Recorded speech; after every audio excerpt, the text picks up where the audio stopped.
Hello, everyone, and welcome to the Preschool All Stars podcast. I'm Bethany Johnson, and I am joined today by Sheri Green. How are you doing today?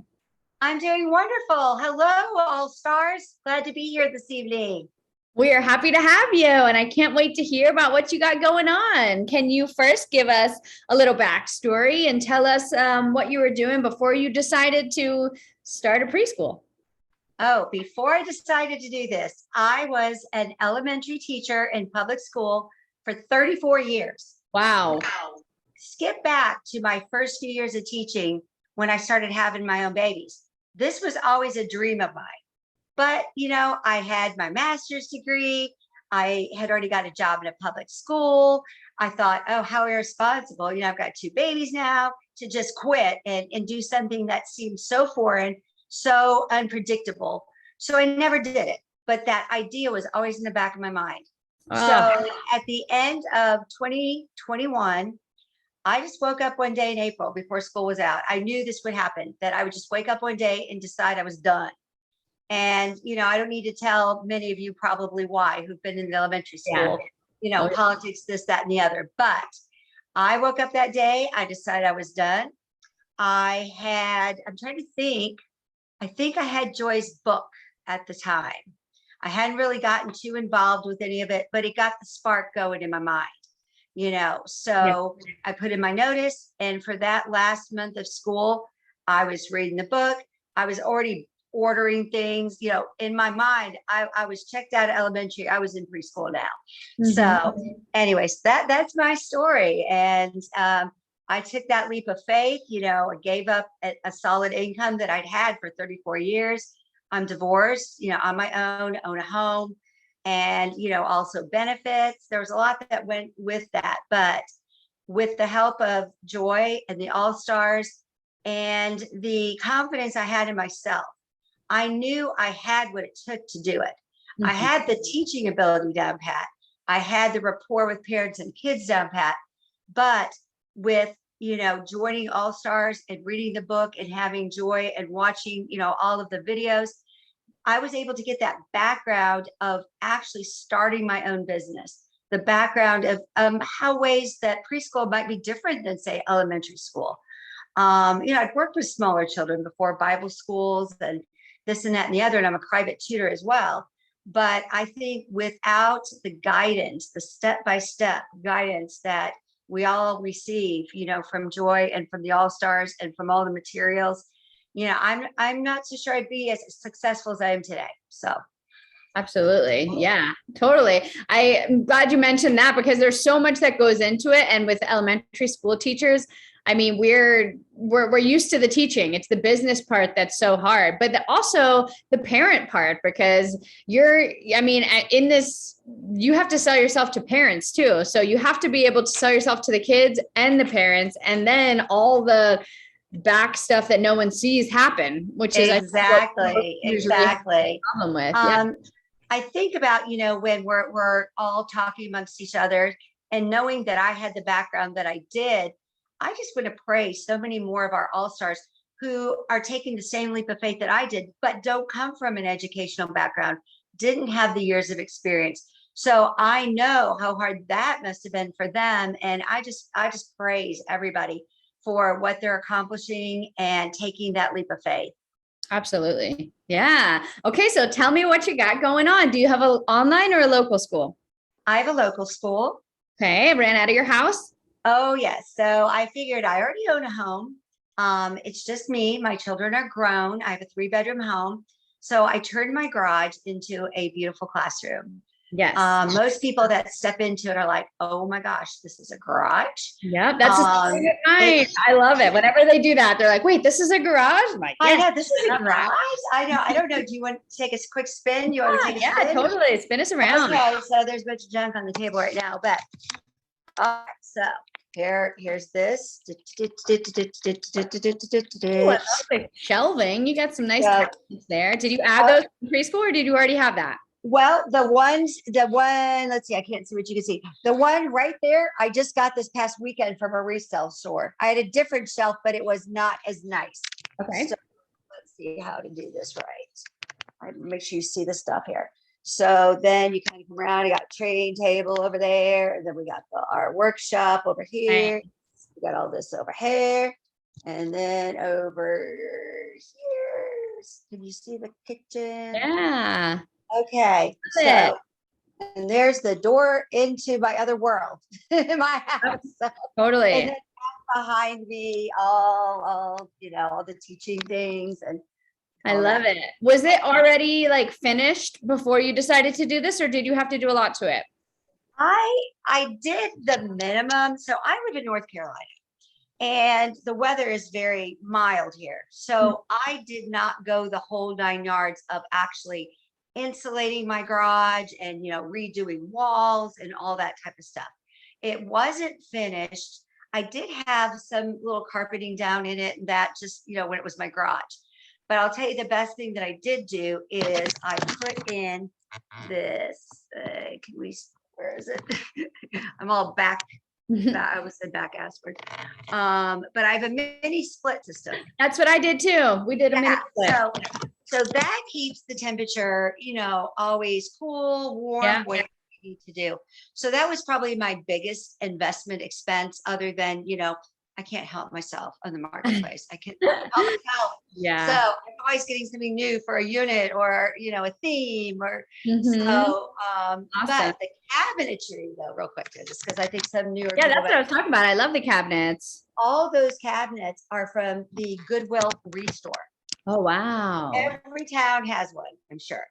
Go to your Goodwill Restore. They always have kitchen cabinets there that are jugged out for like, I don't know, $15, for a whole big set. So I drug those things. I have like no storage. Oh, that's what's saving me is because I put all those cabinets all along that whole wall and here. Oh, wow. That's awesome. And so I just painted them up, made them look nice, cleaned the cobwebs out, but they really are great, hauled them all off. I think about all the blood, sweat, and tears from last April to when I actually opened in January. I was going to open in August, September. I just didn't feel quite ready. Plus, I kind of missed the boat in our area because I decided to do it in April. These people where I live are already signing up like in January the year before for somewhere. Yeah. So it was just God's plan for me to wait a little bit longer. So I had that time to really, do all these other things and start in January. Let me show you what I did with my garage wall. I've never shown this on the podcast, so I'm going to show you real quick.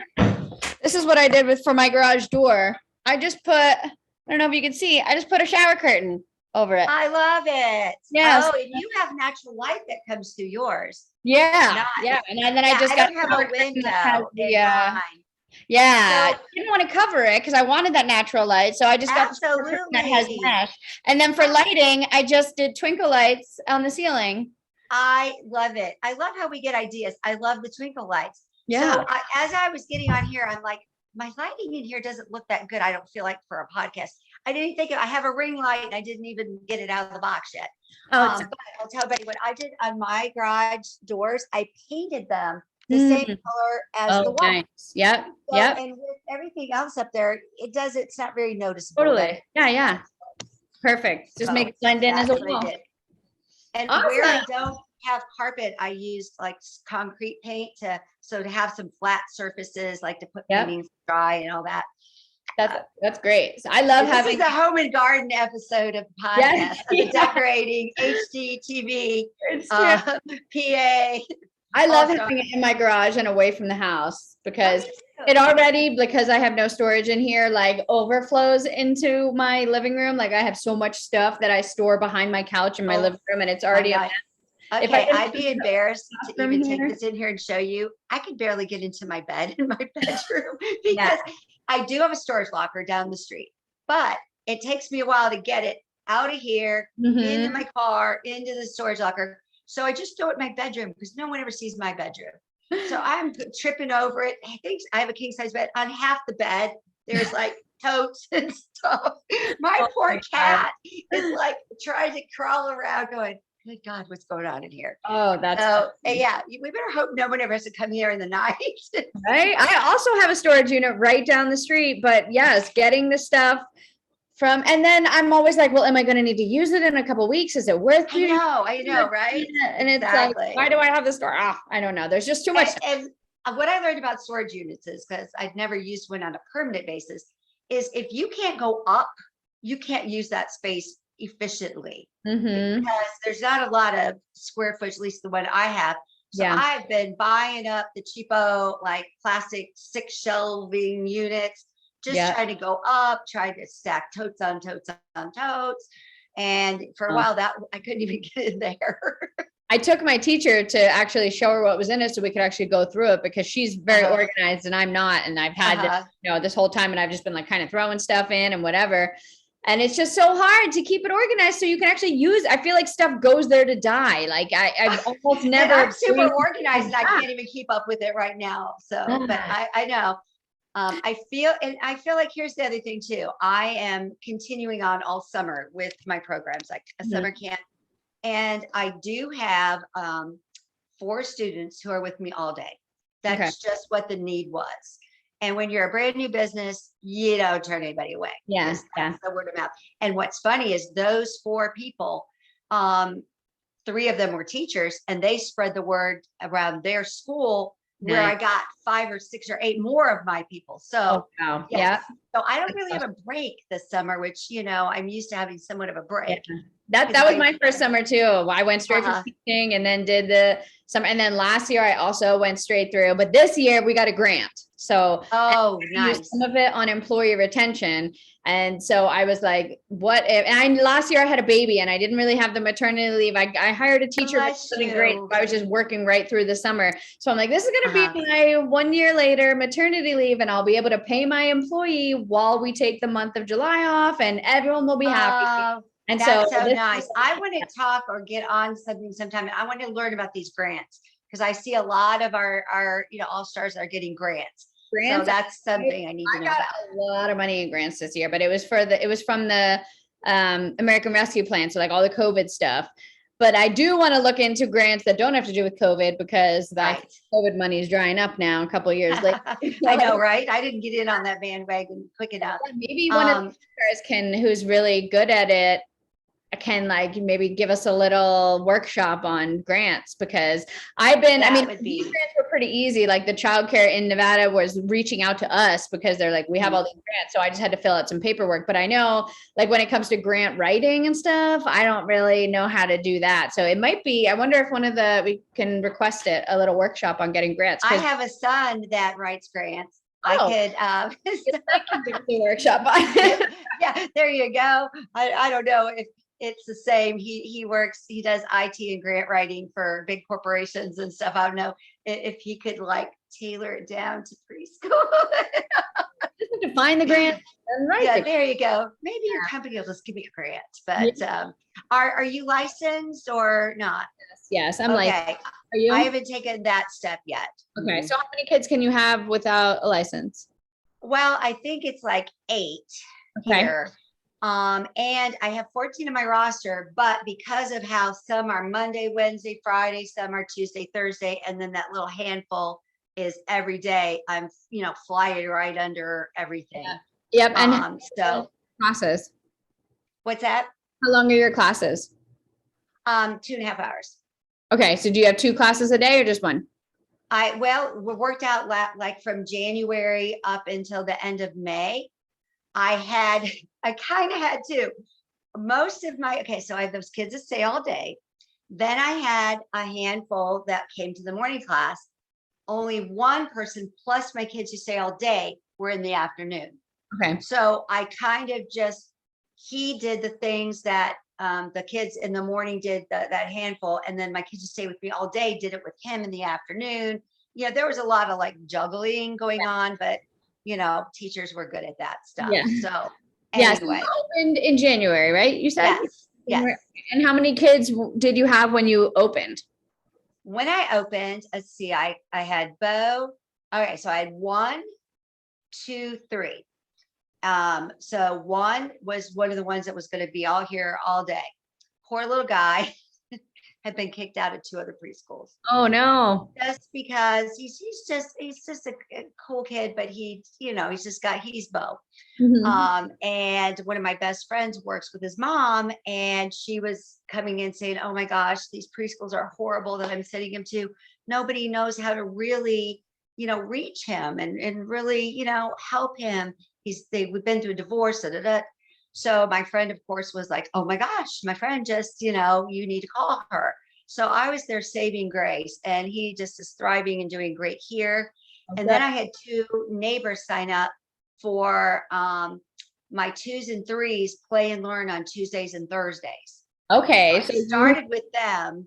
split Um, into two groups. So you have the 2 and 3-year-olds on Tuesday, Thursdays, and then the 4 or 5-year-olds on Monday, Wednesday, Friday. yeah, and then the handful that's here with everybody. Okay. So And now most of those 2s are now 3. So right. now I don't have any 2-year-olds anymore. I have just 3s and 4s, and I have 2 kids who are graduating out. One is still with me this summer, then the other one had to go live with her dad in Las Vegas for the summer. So anyway, but the nice thing about taking 2s, everybody, is if they love you, you've got them for this year, the next year, and the next year. Totally. So I've taken that's 3 to 5 good year news. olds, but I've taken a few like late 2-year-olds who were already potty trained. And it is Yeah. nice to have them for 3 years. I mean, that's pretty cool. I like that. And Oh then you yeah. have siblings Mhm. too after that. And that's even There's better. You just have that family. better. And you know what I've noticed too? I loved having some different age groups. I liked seeing how my all day kids, the 4-year-olds, were how cool they were with the younger ones in the times that they interacted when we had just like center, free play time. Yeah. And just even we go outside and play or snack time or, whatever. I think it was really good for them. And for those younger ones, man, they bloomed a lot faster Yeah. being with some of the other kids too. That's what I was going to ask you. Do you think, do you like the mixed ages or do you like separating them? I guess you kind of have both. You separate them, but then you also have I do.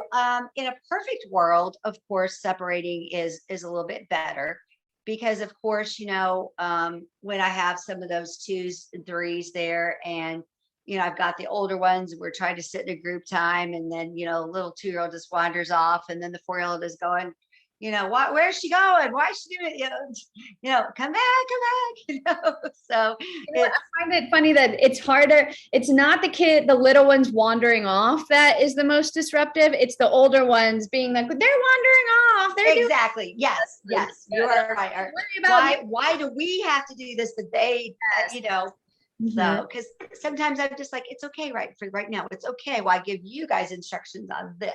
Then Mhm. I'll gather them back over. We'll be okay. So Totally, totally. I have all three. They're all mixed, the 3 to 5-year-olds, just because of scheduling. I didn't want to like yes, kind of limit my schedule, but it usually ends up that a lot of the younger kids want to be in the morning class because then they nap later. And right. the older kids, which usually means the afternoon classes are a little easier, but just because they're older, but Yeah. not depending on the, Not always. So how long are your classes? they're 3 hours. I have a Okay, and go ahead. 12 and then a 12:30 to 3:30. Okay. So I have 4 classes of 6 kids. So there's 24 total in the program right now. I did Nice. my first year or two. I also had like 1 or 2 that were full day who were like my very first clients that I was like, okay. And then I know, like you said, you're not gonna say no to anybody because it's, first of all, I had to have an income. Mhm. And second of all, it is word of mouth then. From there on, more people to sing your praises, and Yep. it's good. So I hope to get to my actual dream of just having the preschool and Yep. not having, the This 7 a.m. kid. going to be I'm going, fall will be my 3rd year. And actually now I have, after last year, actually, I just finished my first year where I really only had the schedule that I wanted. I didn't have any kids coming 5 days. I only had the 2 days a week or the 3 days a week, and they were all half Right. day. And it made things so Yay. much easier with planning, with lesson Oh my plan. gosh, yes, Everything. yes, absolutely. And yeah, I Yeah. think it's part of the growing process too. I felt like my first goal was to market myself. Yeah. Yeah. And And how did you do that? yes, what's that? What do you think was the best marketing strategies that you used? Did you use the founding family script, and how did that work for you? And what else has worked for you? I would like to say I was I was a little pitiful on going through every step, Okay. only because I was kind of in a hurry to get going. I had already had this all in my head before I even knew about all these steps and things. And Mhm. I'd done half of them already and this and that. So kind of skipped around. Um, that's it was okay. I don't feel like I got anybody specifically just on that. Mhm. So I did a couple things at Halloween. I took everybody's advice, how we did the little goodie bags. I put my card in there. My neighbors found out about me that way. Like Okay. they knew I was a teacher in a public school. They might have seen me on the streets, but didn't know I was actually doing this. Yep. So I got two kids there. Then another interesting thing is a friend of mine who does marketing for a Wilmington magazine. I'm in Wilmington, North Carolina. So she said, well, you might want to take an ad out with me. Mm. And she goes, I'll give you like scream and deal, you know. So she did. And I took an ad out in her magazine. And then the publisher called me and said, we're really interested in this, what you're doing. We have like every month we have a little or a, what do we always say, like a feature section of something kind of cool, public interest, you know, people in the community. So they did a 2-page spread on me in What? November. You It paid. was so good. It was so good. You So didn't have to pay for the ads. what's that? It was free? You didn't have to pay for the ad space? They did a. No, it came because I put an ad out with them. So, and plus they were interested, and plus, you know, I don't think my friend really had anything to do with that part of it all. So Mhm. man, they came out and they did, you know, they took pictures and it was so cool. It was so cool.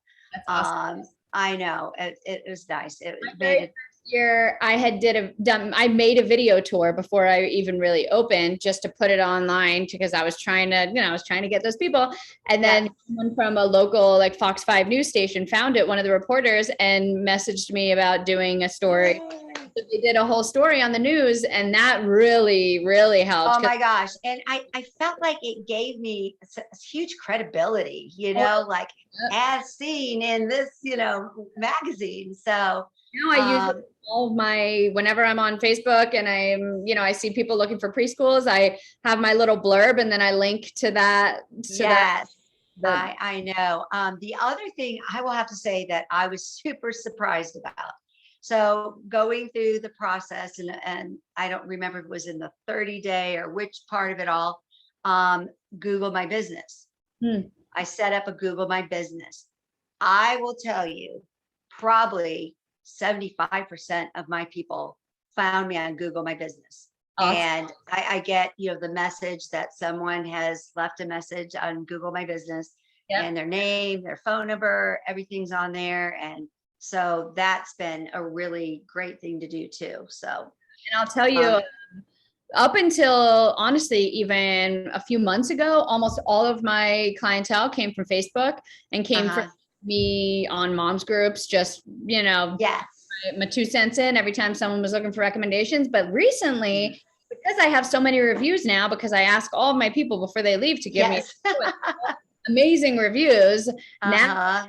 people from Google who saw, just Googled preschools near me or with my zip code, and I pop up and then it shows all my reviews. And so now I'm getting stuff from Google because the reviews are so great. So reviews are like, Isn't that wonderful? Yeah, I had no idea that that was going to be so powerful. Mhm. And like I said, I feel like I I don't want to call myself a loser, but I have not gotten all my stuff like set up. Like I didn't have my hub all the way done yet.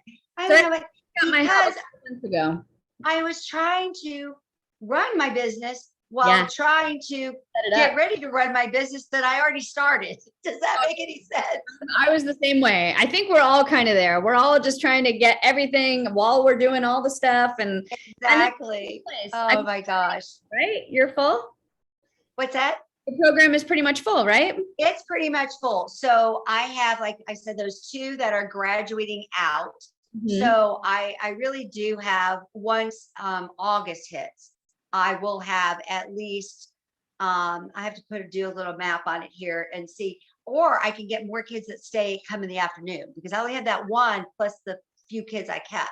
So I probably have Yeah. I have a couple full-time if I decided to take that, and then a couple afternoon spots. Mhm. If I work it right. Charge for half day and full day. What's that? How much do I charge? Okay. I need to say that when you live in a beach town, um, it's a little, everything costs a lot more. Yeah. It's location, location, location. So I asked a lot of people, like friends of mine who paid for stuff, what would you charge? What would you charge? So the full-time kids, and most of them come at by like 7 and they leave by 4. Okay. Because of a private tutor, and I tutor for $50 an hour, and I had to start some of the kids at like 4:30. I didn't want to end up till 6, doing all that Joy talked about, your 6 a.m. to 6 p.m. So anyway, that is 1,200 a month. The full time from like 7 to 4 is 1,200. Okay. I have some weird scenarios. So then I have my Monday, Wednesday, Friday people who come a half day, but it's an extended half day.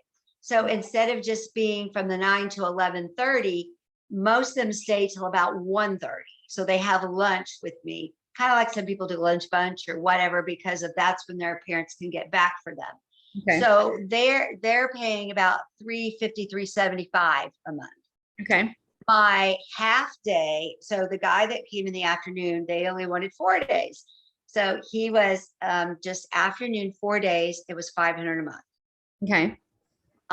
Then the 2 day, those kids are on extended as well, so they're 250 a month. Okay. Whoa. So you got some complicated scheduling there. So I do have a little bit, but now it's just like whenever.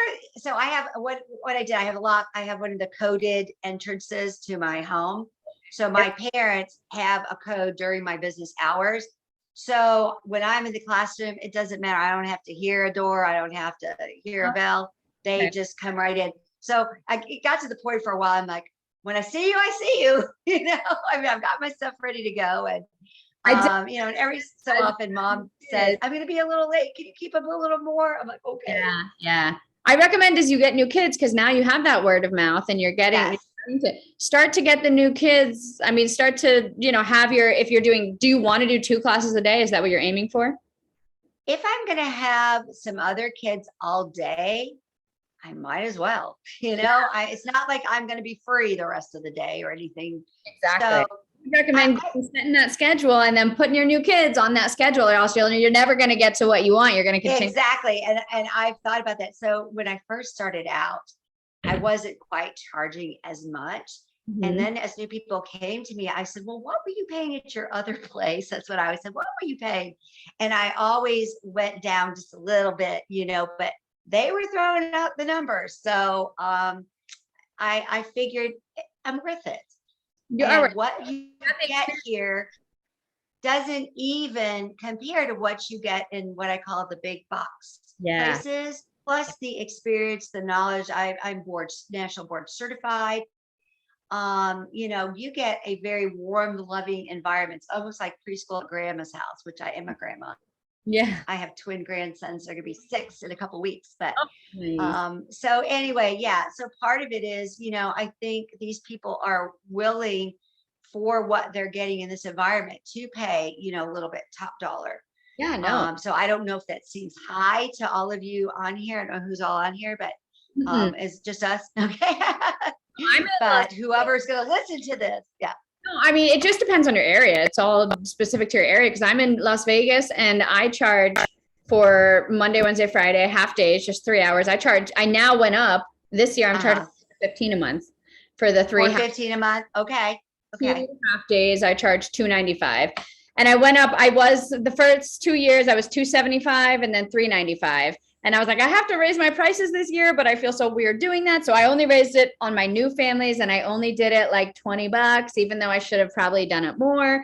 But still, like my teacher, she's like, your prices are still are still low. I tried to go in between the big private schools. Like I want to go a little lower than that, but higher than any of the home things, because exactly. And I look at it too. I mean, I'm 59 years old. I need to kind of be able to set myself up to be retired someday, whether,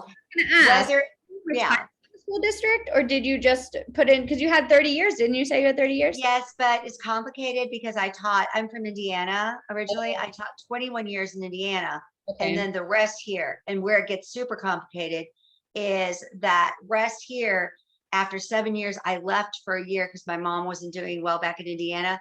I didn't know if I ever was going to come back here. So I took my little 18,000 and ran with it. And Okay. then I ended up coming back and she passed away like 8 months after I got back. Hmm. So I had to start all over again on a pension here, which Okay. whatever, you do what you do. I wouldn't regret. I'm glad I did what I did. Yeah. I only So taught in the district for 4 years before I decided to quit and open this, and you have to teach 5 years to be vested. So all that I didn't put in for 4 years, I never got either. Which is okay, get this. This is this is even worse. So I never got my national board certification in Indiana because they didn't pay you anymore to do it. So why? yeah. But I got my board certification here 2 years before I decided to quit. I mean, it cost $4,000, but it was the only way I was ever going to get a raise here. Yeah. Because when you're over 15 years in North Carolina, forget it. You're making the same amount. Yeah. I gave myself a $6,000 a year raise by getting my boards, but I only enjoyed it 2 years. But oh well. But now I've got the little I'm board certified little And poster on my wall. advertising on mine. I put on mine like licensed teacher. I would definitely put you have your master's and your board certified and all that. I mean, that all of that is like no. It's gold. Yes. Exactly. That's why I would not hesitate to charge a good amount. Like, don't feel bad about charging a little more. Exactly. I know. You have the experience and the education, and your class sizes. Really market your small class sizes too. That's yeah. The thing that has set me apart is my small class sizes, and that's like what parents look when I tell them my class sizes. They're like, "Oh my gosh!" It's like I know they love that, and my kids have been growing a long time, and actually, so one of my sons went to something like this, and that's even it's inspired me more. So I'll tell you all. So if you Google up Wilmington Magazine, a preschool of her own, you will see the article. But it talks about in that article how I was inspired by someone who kept my son when he was young. So yes, I totally valued it as a parent, and I'm glad that I can give back and offer it to families now too. Absolutely. Yeah. So do you, I know we're talking about all these things to market your preschool. Awesome it is. Do you have a special, like a niche that you market as well? Or do you just use all of these things to market? You know what? When I got to that part on the challenge, I was like, oh my gosh, I feel like I am the whole ball of wax. And so pretty much I marketed being, hands-on learning through play, doing STEM, doing, art, music, that whole kind of concept where it's not like we just sit around and, whatever other places do. But so I put on there the Spanish stuff, but I've yet to really do a whole lot with it. We saw a sign that says "Hola" up there. They all know that, but that was also a hard thing to do because as an elementary teacher, we pretty much had to be good at all of it. Yeah. So what about yourself? What is your niche? Oh, I'm kind of also in the middle of things because in the beginning and the way that I did originally market it when it was me teaching, only me teaching was a lot of like performance stuff because my first degree is in dance. And so I for 10 years. So I said that all the classes include dance or tumbling or yoga or something like that. But now that I'm not the main teacher, she doesn't focus as much on that. She's not a dancer. And she does do yoga with them. And then I come in and do a music curriculum with them. So I still want to keep that. And with my online program that I'm launching, I have a music and a dance class that they take. Nice. So I'm kind of pushing that as like a performance and, but I still kind of feel I don't want to push the dance as much anymore because we don't really do much. I mean, we do our music. Gotcha. Yeah. But I'm not like. You talk about you hired someone. So I hired someone, this is just a high school student that lives in my neighborhood, just to kind of help me out this summer, because sometimes like I need to go in my house and take a business call for I had a new roof put on or things you have to do where you got to step away for a little bit, where she could be doing a story time or she could be doing this and that. But tell me a little bit about, you hired someone full-time, correct? Did. Yeah. Well, when I had since I'm licensed, I'm 6 kids at a time in my space. Okay. But then when I had my baby, the baby counts in the ratio. So I couldn't have 6 kids and my baby. I would have to have 5 kids and my baby. And I was the first time mom, and I was like, there's no way that I can actually teach a preschool class while And taking have a baby there. Yeah, I got you. not that hardcore. And I don't really I wanted to spend, some time with my baby. But so I hired someone and she didn't work out, and it was not a great situation. And I ended up having to fire her. And so for that period, it was hard because I was on the You're probably torn between, you got to take care of my baby, but these are my babies too in your preschool. My whole business. I just spent a whole year building this. Right. And I, like, the parents knew me, like I was the face of the business. She was not great with the parents. So it got to the point where I didn't even want to let her answer the door. Like I know, right? Because you don't want anyone to misrepresent you and your business. I gotcha. But then I ended up finding another teacher, and she was great. She's a little older. She has more preschool experience, and we're very opposite in the way we do things. And I'm trying to a little bit bring her into a little bit more the way I do things a little more, but also she has like a lot of strengths that I don't have, like organization and stuff like that. So she's helping me a lot. I'm kind of trying to bring her up to date a little bit on some of the methods and stuff, but this past year, I feel kind of bad because I kind of just like threw her in and she did great and whatever. And now I'm really trying to be back in the classroom more to help her and just to try and get things more on track with the way that I want them to run. She did great. I mean, that first year, she did exactly what she needed to do. You were surviving that first year, just trying to survive. Yeah, I got it. Now we're just finishing up our summer program, and I've tried to be in here all day. And now the baby can be in here with me, and he's just walking around, and I'm how sweet. Right. You can kind of switch off. So it's definitely how did you find your help? Did you go like on care.com or somewhere, or just on Indeed? It was hard because I wanted, I couldn't afford a teacher from the school district, obviously, but I didn't want like just a daycare worker who didn't understand the difference between the preschool experience and the daycare experience, Like I didn't want someone and that's kind of what even though she didn't have that on her resume, my first teacher was kind of like, I realized like she was just used to babysitting. Yeah. So she's great. I mean, she's just older, so she has more experience, and there's a lot of things that I really, really love about her, and and we work well together. I mean, we're friends. The thing is, we're like friends now because when this person is coming. I love it. I love it. I would love to be able to hire somebody like that too, to start up with me in August.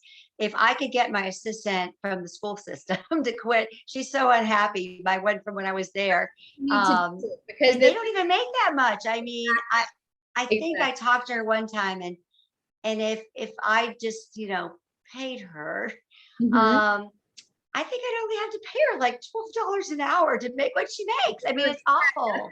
Get paras from the school district. My lady was she worked in preschools, and then she worked as like a teacher's aide in one of the private schools or charter schools. Yeah. And I pay her $19 an hour now. Okay. And I mean, that's what I can offer her right now. And it's more than, Right. And I would want to try to pay her more. But when we figured out what she makes now, even though it's like a salary, but if we take the hours down and break it down and all that. So I'm kind of waiting for her to just say, I'm done with the school. Yeah. So here's the other thing about working all through the summer. Yeah. My twin grandsons turn 6 next week. No, not next. Yeah. Next week on the 10th, actually, but I'm flying out on the 7th. This is like, these are my babies here. I am so hate to leave them with anybody, but she's going to sub for me one day. Then a parent who is also a teacher is going to sub for me another day. I've got one more day to cover. Okay. But I don't know why it makes me so nervous. Maybe because it's in my own house too, I mean, and I'm a little bit of a perfectionist, and I just do things the way I do things. And I know these kids are going to be fine. I know everything's going to be fine, but it's just hard. Classroom that was definitely the hardest part, and I still struggle with it. I struggle with the balance of I want things to run a certain way. And like, I have a very like energetic presence with my kids. And I'm like always kind of bouncing around and doing, and there's a certain way that I really want to talk to the kids. And I'm, and then also not wanting to step on her toes. Cause I want her to feel like she has and it's her classroom and be comfortable in here. And I don't want to be like hovering over. It's hard. It's hard. Even when I was in the classroom, when I had student teachers over the years, it's hard to sit back and let them learn and grow by maybe making a little mistake or, so it's hard. I say this all the time. The hardest part of this whole journey has been not becoming a business owner or whatever. It's becoming a boss. Right. I've never had to be. Exactly. I've never been in like the position of authority, telling people what to do, having like when I had to fire my first employee, oh my gosh, I had like heartburn, couldn't sleep for like a month. It was right. Oh gosh. About it. Yeah. It's so bad. And even now, like whenever something comes up and I'm like, oh, I feel like I really want her to do it this way, but like, how am I going to say this without her feeling, like I almost think sometimes, and I'm probably as old as she is, but I always think, how do we talk to kids about things? I mean, not that you would do it in make them feel that way, but a gentle way, I really like how you did this, but maybe next time let's try. Yeah, totally. I know that's hard for me because I don't ever want to make anyone feel like they're not doing a good job, but I also want to be able to get my point across. And I feel like I usually end up going like too soft where maybe. Me too. I don't like drama, or I just want to keep everybody happy. I find even with my high school students, sometimes I gotta just walk away for a minute, because she's doing a good job for a high school student. I've already, I may tell her how to hold the book 5 different times and how to do like this with it, and she's like this or whatever. But I don't want to be like, hold the book up. No, do this. Johnny's walking away. Pay attention. You're doing everything, and then you have to like give it to someone else. It's hard. It's really hard. That's definitely the hardest part. And I think being trained teachers, somehow we know what's going on at every minute. Yes. We can be reading a story and say, hand your lap off of him and never miss a beat. Or someone goes, I got to go to the bathroom. Okay, never miss a beat. Exactly. And the differentiation part has really been hard because I market that really heavily because it's such small class sizes that we can really do it easily, absolutely. Doing it with 20, 30 kids, like with 6 kids, it should be so easy in my head to do. But when you're working with someone who hasn't been in the school district, who hasn't taught school, they've taught preschool, which no one cares about differentiating in preschool settings and centers, when like they really should, because I have one kid who's reading at a first grade level, and then most of the kids come their alphabet, so it's like you should be able to differentiate easily and with such small class sizes, but if they've never had to differentiate before, that's a really they don't understand that, or what kids should be able to do or not be able to do. Yes. Fortunately, being in the elementary classroom, and the bulk of my teaching was like first and second grade. Yep, so I've saved a lot of my favorite first grade stuff because of the same reason you said. Some of these kids come in and they're already reading, or they're really great at math. I can already count to 100 and identify numbers. And so you can get them into some adding with manipulatives and things like that too. And I think now that I'm really trying to be back in the classroom all day, I'm going to take that upon myself too. I'm going to be the one to pull them because and then hopefully just me doing it, she'll be able to see it, just model from it. Sure. With her doing it, because I feel like when I explain it to her, she's like, okay. But then I don't really see it happen. And I know, I just think I'm not a very good trainer. Like I'm not good at explaining things. My ADD. We know what we're doing in our head. And so we see the vision, we know what it is. So I guess too, we do. I know I have to do that sometimes, work on really explaining it in a way that they see what I see. Exactly. I'm working on it. We all got our things that we're working on. Of course, it's always a work in progress. Yeah. What would you say has been the hardest part of this for you? The biggest roadblock that you've had to overcome? This will sound kind of funny, but I guess because I've been in elementary, and it's not like I haven't been around smaller kids. When kids cry. when kids cry. And I got a little girl that the minute someone doesn't want to give her something that she, wants, you know, Yeah. and it just when that all starts going on, and I mean, maybe just because I'm older, Yeah. my head cringes a little, but of course I'm still very nurturing. Oh, honey, it's okay. Have And you? 5 minutes later, again, someone has something, but I wanted it. Yeah. And then the drama. I recommend the book, and I recommend this for everybody. Anyone who's listening. Okay. Changed I wish I would have read it my first year teaching. How to Talk So Little Kids Will Listen. I read that this year. I started a parents book club with my preschool parents, and we're reading like parenting books together. Oh, nice.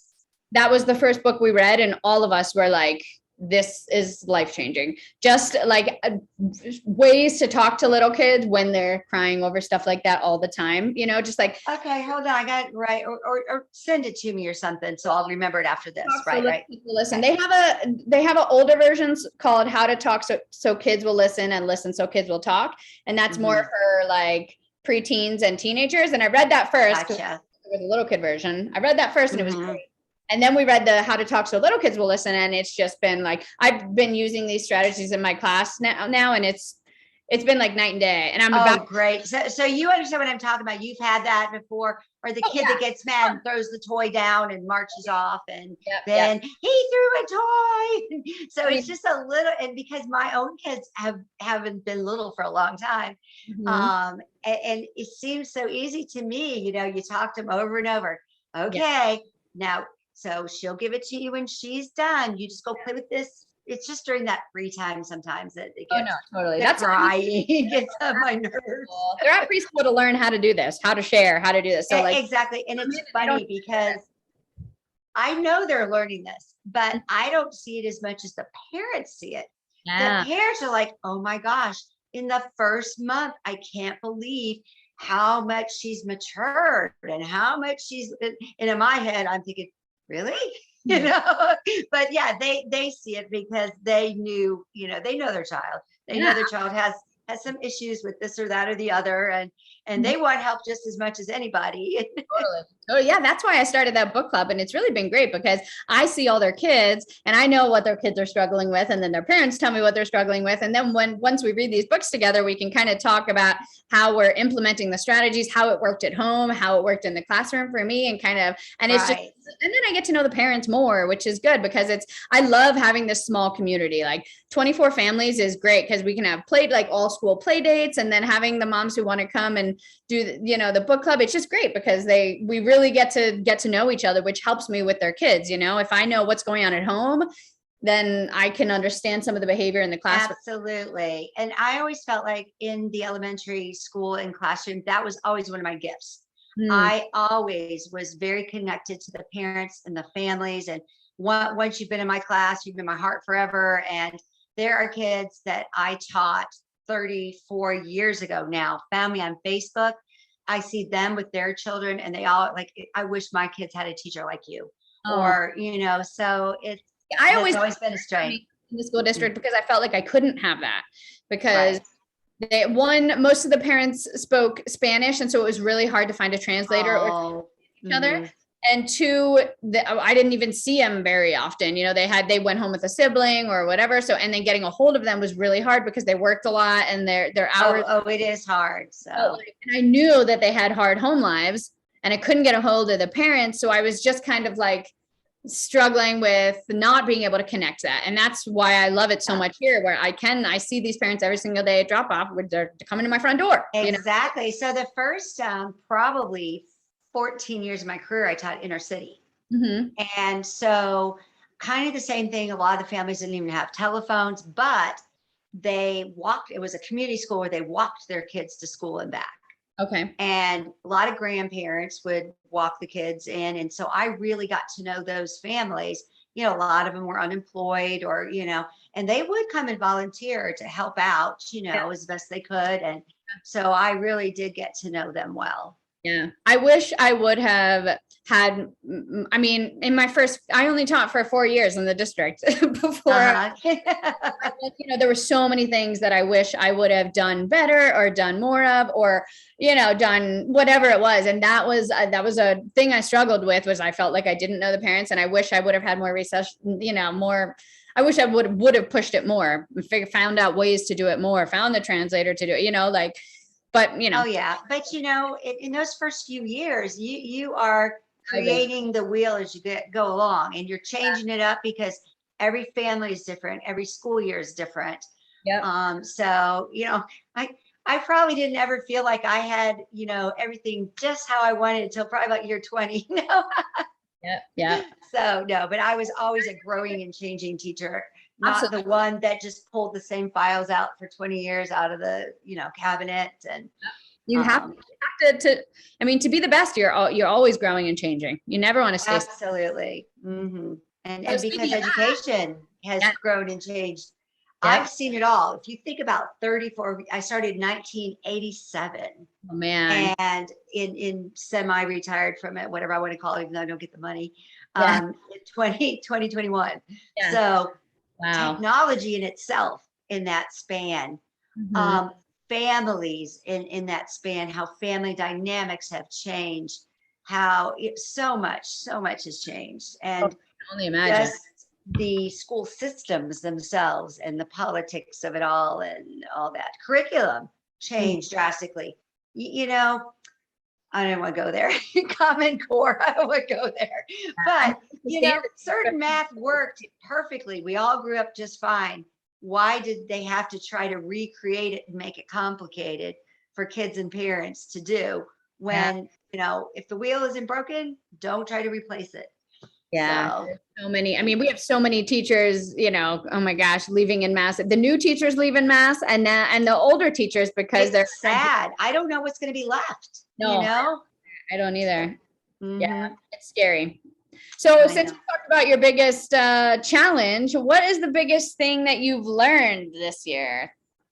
Oh my goodness. Growing, Let's see. about growing, Hmm. whether it's about yourself or your business or anything. I don't know. I feel like every day I take away something different. The parent thing has been great. I've gotten along great with the parents. I think I have learned about myself that I really need to tone it down a little bit with some of these little people. It doesn't really work with some of them when you've told them like 10 times, da, da, da, da, and you pull them over now, and even have to have a little timeout. Sometimes you have to with some of these kids, and then they cry, where that stuff is, I wasn't used to that. So Mhm. I've just had learned, like you said, that book will probably really, really help. And Yeah, I'm very kind hearted with kids anyway, but you absolutely. have to have that tough love though, where you're kind and loving, but there are lessons to be learned in a classroom that are life lessons Yeah. and your classroom cannot run successfully if two or three are disrupting the whole, Yes. art. Yep. So Agreed. And I still, even though I read that book and now my husband's reading it because I told him to, I'm like, you got to read it because we have our baby now. exactly. So now we're kind of reading it again together, and it's so hard to remember the strategies in the moment when the behavior issues are happening. It is so hard because the first thing that comes out of your mouth is whatever you're used to saying. Yeah. Process of making signs so I could put them in the classroom for me. Just for me. So Nice. glance Nice. and be like, oh, no. Okay, stop my brain, say this, do this, because I know the things. And when I'm by myself and I'm thinking about all the ways I want to be better, I'm like, okay, well, when little But Timmy, we're reactive in the yes, classroom because it's that with little people, everything's happening very quickly, very quickly. It's yes. almost like trying to keep, even though now it's only like 6 or 8 bobbers down at the same time, and one pops up over here and over here. It's still, you just have to, you react, oh Yes, no, don't run, you might fall. absolutely. Yeah. Stop.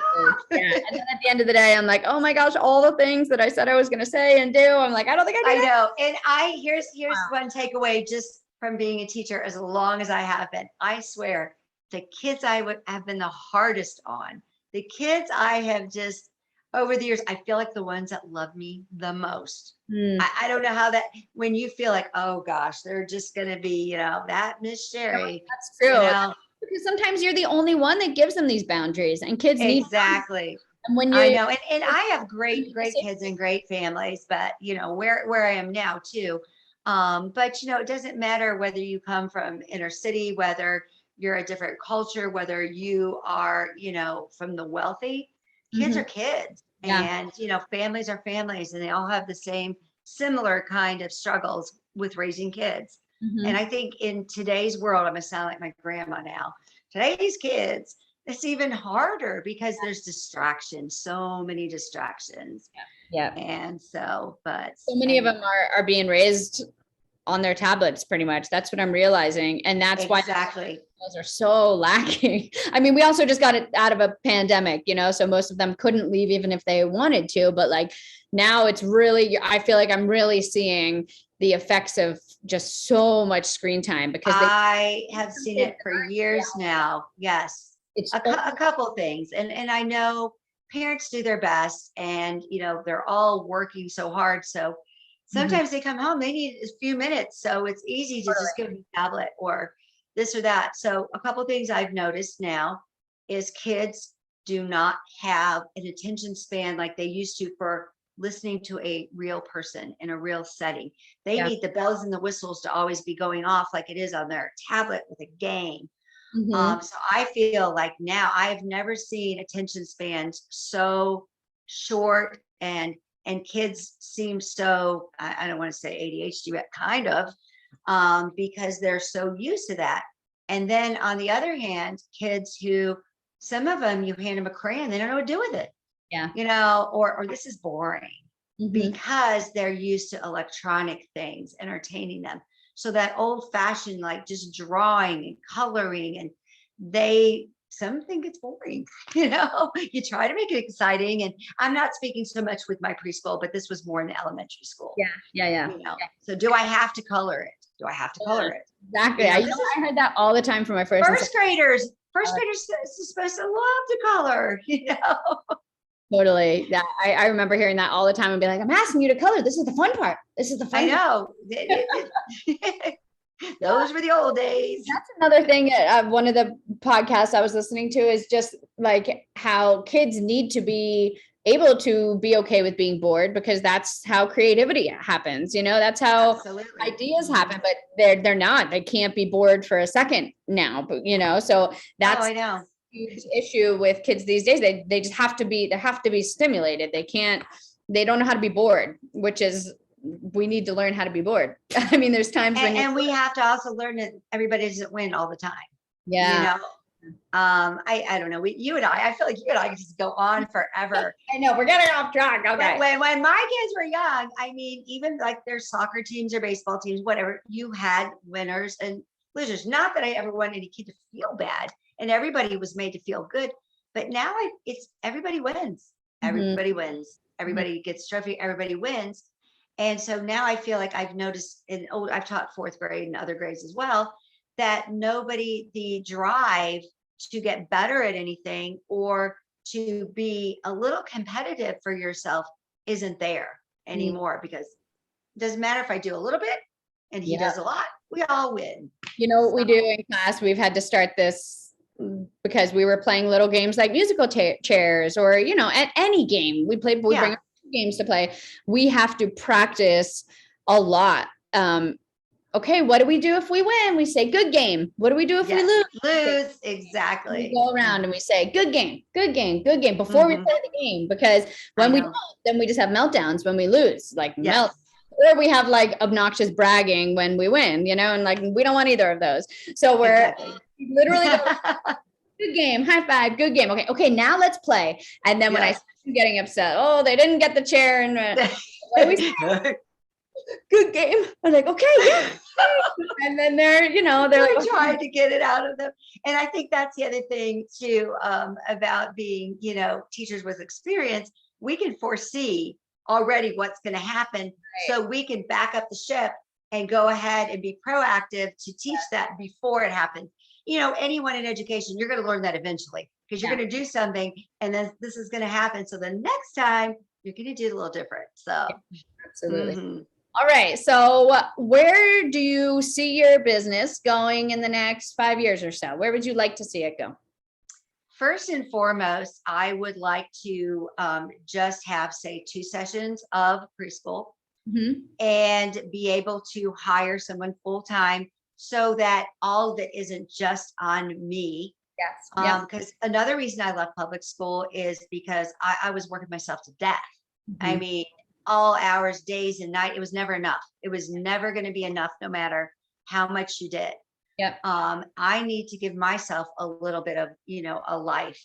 Yep. So to be able to hire someone, to be able to not have kids coming in at 7 a.m., and possibly to grow, and then maybe buy a building, maybe expand it where I can maybe then be a director of teaching other people to be me. Mhm. Or similar. Nobody, we've realized nobody does it like we do it, but where then I sit back and this is my business. This is what I've created. I use the knowledge and the skills and the things that I've learned through so many years to teach others, to bless so many more families. That's the ultimate goal. Yeah, awesome. And this is always my last question. What piece of advice would you give to any woman, any person who is where you were 6 months ago or even a year ago, or 2021, when you decided to leave the school district and take this leap of faith? What would you say to them? I feel like we all have a gut feeling when we decide to jump into something. We know this is what I want to do. It gets scary along the way, it gets tough along the way, but you have to still keep that confidence in yourself and keep that dream alive. You did this for a reason. You decided to get out of whatever other job you had for a reason. You must have a love of children, and this is what you want to do to bless people in your life. When it gets hard, you just got to step back. And I did a lot of praying. I had a lot of God moments, and seek support, seek out people around you. And I know I feel for a lot of our all-stars don't always have the support of their family or friends. They think, they're crazy for doing this. But you know what? In the end, you have to trust yourself and go with what you believe in. And I always try to put in my head, what's the worst thing that can happen here? Mhm. Worst thing that can happen here is it didn't work. I apply back at the school system, get another teaching job, and I move on with life. What I said too. Worst thing that happens, I try, I fail, I go back to teaching. But I think all of us are faking it till we make it in the company. Oh, lots of that. And every time, and I love all the sisters here, but I'll see someone doing this cool stuff on their green screen. And I'm like, oh my God, they're so awesome. I'm not that awesome anymore because I saw that. Sheri, I've been really having a lot of fun with my green screen. If you want a green screen lesson. I love it. I know. I love it. It's so cool. It's so cool. But that's what we're getting from each other. Yeah. And we have to remember that doesn't make us any less because other people are doing all these cool things. It makes us more because we can learn from each other. Yeah. And I mean, as teachers, we all know we always want to do it all. And we want to find the coolest, best things for our families, best things for our kids. And the more you get online, the more you see, the more you squirrel, you're looking for ideas and things. But start small, just do what you do the best you can and then grow with it. Yes. Well, thank you so much for speaking with me. You're welcome. I loved this conversation, and I can't wait to see where you're at this time next year. We can check back in, have a little update episode. Absolutely. Anytime you want to chit chat with me, we can just do this. If you'd like to have a success story just like that one, I invite you to join our Preschool All-Stars. It's my exclusive membership community where you'll get mentorship from me with weekly Q&A lives, support and guidance and friendship from hundreds of women on the exact same journey as you, starting, running, and growing their preschools, and my exclusive access to Preschool University, every training and done-for-you file that you'll need for every milestone on your journey to help you start, run, and grow your preschool. We've all been there, and we've got the exact same steps that you need to go through, but we do it all very quickly so that you don't have to waste time or money doing the wrong things at the wrong time. We'd love for you to join our Preschool All-Stars membership. Just go to preschoolallstars.com or click the link in the description to immediately jump into Preschool All-Stars. Again, go to preschoolallstars.com and we'll see you there.